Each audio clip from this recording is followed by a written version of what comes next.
एक लड़का अपने घर पर बैठकर आराम से फोन चला रहा था, लेकिन किसी काम की वजह से उसे अपने दोस्त को फोन लगाना था। जब उसने अपनी नंबर लिस्ट चेक की तो उसमें एक अनजान नंबर था, क्योंकि उस नंबर पर कोई भी नाम नहीं था।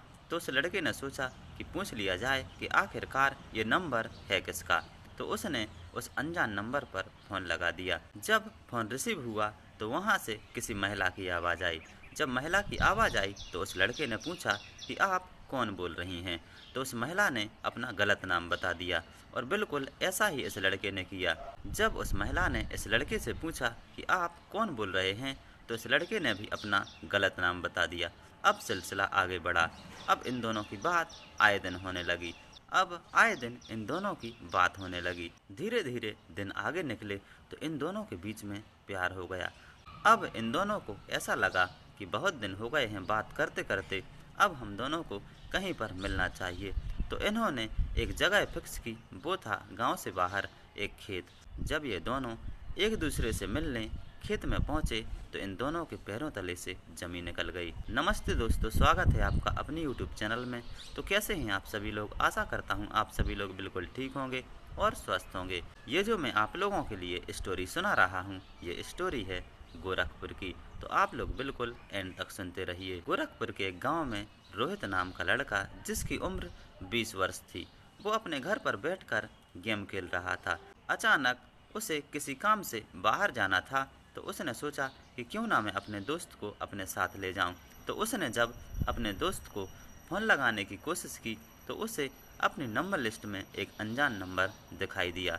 तो उसने सोचा ना जाने ये किसका नंबर है, इसे फ़ोन लगाकर पूछा जाए कि आखिरकार ये किसका नंबर है। तो जब उसने वो नंबर डायल किया और फ़ोन रिसीव हुआ तो वहाँ से एक महिला की आवाज़ आई।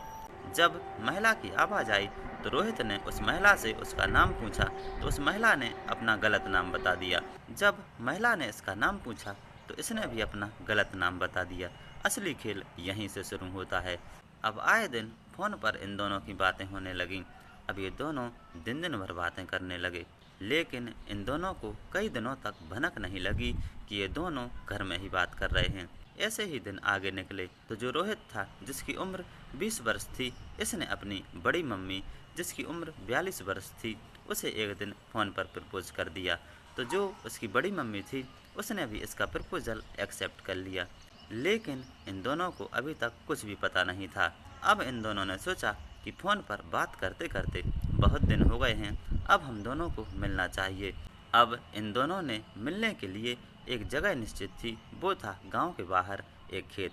जब ये दोनों एक दूसरे से मिलने पहुंचे तो जो रोहित था वो एक पेड़ के पीछे छिप गया, क्योंकि जहां पर इन दोनों को मिलने के लिए जाना था उस खेत में रोहित की बड़ी मम्मी पहले से मौजूद थी।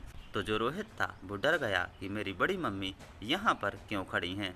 जब रोहित ने फ़ोन लगाया तो उसकी बड़ी मम्मी का फ़ोन बजा। जब रोहित की बड़ी मम्मी ने देखा ये तो रोहित है जो मुझे फ़ोन लगा रहा है, अब यहीं से मामला बिगड़ना चालू हुआ। जो रोहित की बड़ी मम्मी थी अब ये थाने पहुंच गई और रोहित पर छेड़खानी का मुकदमा दर्ज करवा दिया। अब देखिए दोस्तों, फ़ोन से स्टार्ट हुई बात थाने तक पहुंच गई। जब तक इन लोगों के लिए पता नहीं था कि आखिरकार ये एक दूसरे किससे बात कर रहे हैं, तब तक तो सब ठीक था। लेकिन जब रोहित की बड़ी मम्मी को पता चला ये तो मेरा ही भतीजा है, तो उसने उस पर केस ठोक दिया। तो ऐसी घटनाओं से बिल्कुल सावधान रहिए। तो कैसी लगी आप लोगों के लिए जानकारी पसंद आई हो तो प्लीज़ हमारे चैनल को सब्सक्राइब कीजिए, वीडियो को शेयर कीजिए, लाइक कीजिए, कमेंट कीजिए, बेल आइकन को प्रेस ज़रूर कीजिए। Thank you.